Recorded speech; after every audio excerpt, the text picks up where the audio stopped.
Hi, this is Keith with How to Build Your Own Home, and are here at the Bloomington remodel. And I want to talk about open space. You'll find that during different economic situations, people move into restorations and remodels and recreating living space within inside their existing homes, rather than build new, because there's a sense of affordability and there's a little creativity with it as well. And here I want to talk about creating open space where there was really no real good open space on this home.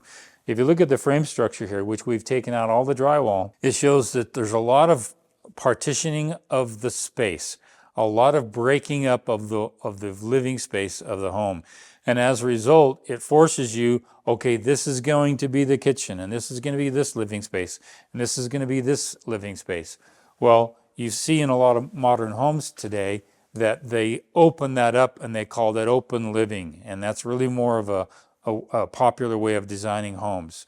So we are going to do that with this existing home, but we have a couple of problems. One of them is support structure, like you see right here. We've got a 4x4 beam here supporting an incredible amount of weight up here, but it's literally in the way. The current engineering on this, I've made some previous posts, requires several additional posts for support. So I spoke with the engineer several times, had several conference calls. We are going to eliminate this post. We're going to eliminate that support post and the new support post that the engineer was calling for over here. We're going to eliminate all that. And I'm going to show you how we're going to do that. If you look up here, we've got some massive beam structures that are landing right on this post. Well, not only are we going to eliminate this post, we're going to eliminate the dangerous application of this post. There's nothing supporting this post other than two nails. Two nails coming down at a shank at an angle like that, just hoping that that's going to support this post. So it's structurally not sound. It's not even seismic approved if we had a somewhat of a tremor. If this was in California, you would not have this post here like it is. So we're going to eliminate the post, but you see up here we've got 3 plies of what you call LVL, triple ply LVL. And then we've got a glue lam over here, and if you notice up there, there's a strap literally going across, landing on the triple ply LVL, and then landing on the glue lam, and supposedly that's some sort of a shear. Now, why the engineer or the original builder did it this way, I don't know, but they got lazy and put a post here. So we're going to eliminate the post, and we're going to put a metal beam, because that wall is coming out. Behind the cameraman, there's a wall right there. That whole wall is coming out. We've actually got the foundation poured over there. We're going to enlarge the kitchen over there.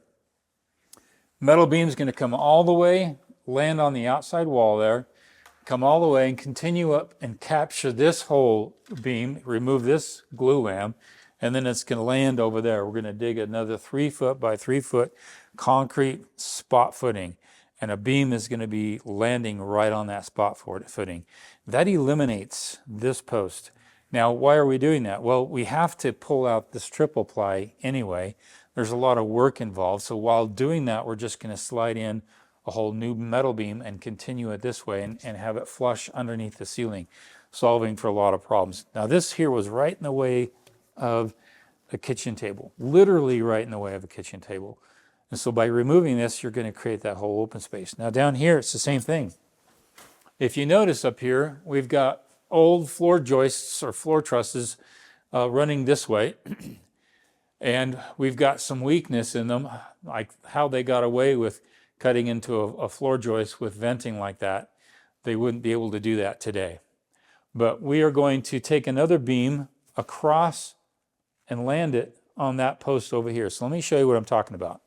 We're actually solving a couple of problems. We drilled holes below these posts to make sure that we had proper support. Now, the plans require me to do that. The plans actually describe and tell the builder to assure that there's proper support.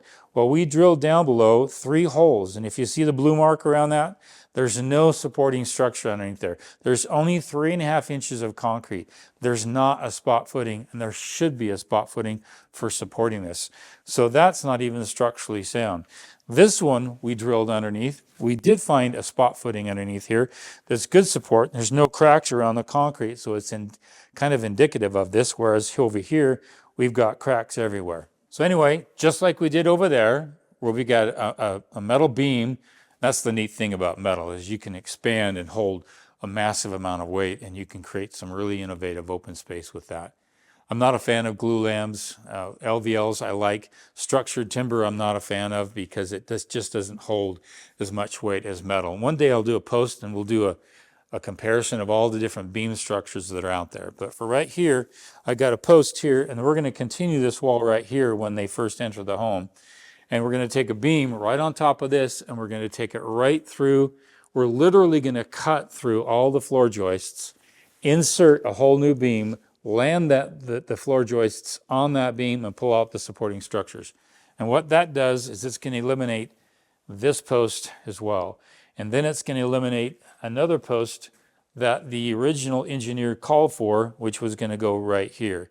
So all of this space is now going to be open space.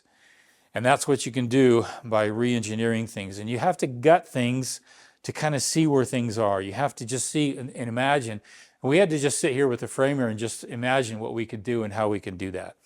And now that we see a path, now we see an opportunity, we're going to take it. The engineering costs on this additional change is only about $650. So that's nominal. And then we already had factored in the cost for all the framing and the demo. So the only additional cost after the engineering is really the metal beamwork, which we'll have fabricated at a local fabricator. So this is a before, and then we'll show you the after when we're all done. We'll make sure we'll show you some pictures of this and this entire process. But this is what we're doing to create open space in an existing home in the Bloomington remodel home here in the southwest portion of Utah. This is Keith Kelch with How to Build Your Own Home, just talking about what I'm doing.